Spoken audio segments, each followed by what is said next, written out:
Njengoba ikomidi elibhekele ukusebenza kwe-ANC livakashele eLimpopo, ikusasa likasihlalo we-ANC kulesifundazwe Stanley Mathabatha nalo lidingidiwe.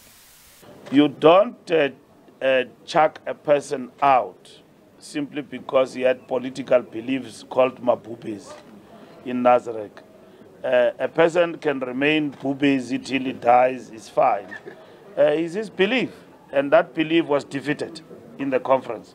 But you don't say because Mbalula did not support me at Nazareth and therefore he must go.